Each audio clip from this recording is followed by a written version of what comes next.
It's an interesting legislative session because this is a governor who came in with a very, very narrow agenda. And in fact, he's been criticized by the legislature for seeming to not care about things that they care about, that the government has to take care of. This is a governor who came in saying jobs, jobs, jobs, and that's basically it. And if he can create 700,000 jobs in 7 years, he will have considered his term a success. And so he doesn't have a broad agenda. We talked about the tax cuts earlier that he wants. Well, so far he hasn't gotten those. There's not an overwhelming effort to get those. He does talk a lot about streamlining government and eliminating regulations and reducing, red tape and permitting, and there is a sense that this legislature does want to go along with that, and I think some of that is going to pass. Aside from the big deregulation bill that deals with most of the professions, most of which aren't very prominent. I mean, you're talking about auctioneers and hair braiders.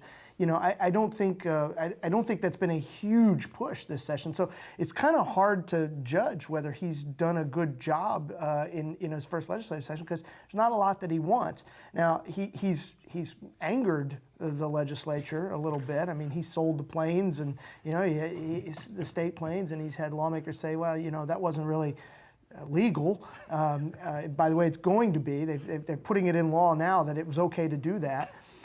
He's also, he canceled the high-speed rail, which angered some members of his own party in the legislature. So he's had a rocky start in that sense, but he doesn't want a lot. And he wonders why it takes him so long to get things done. Well, I mean, his corporate background really shows through it. It's amusing when you start thinking about it all, because here he sits used to doing things his way, and then he's even said out loud, he said, what's taking these guys so long? Mm-hmm. So there is some difference. I don't know if it's difference of opinion or just maybe not even understanding of, it's been pointed out here that Governor Scott is not particularly political about a lot of his approach.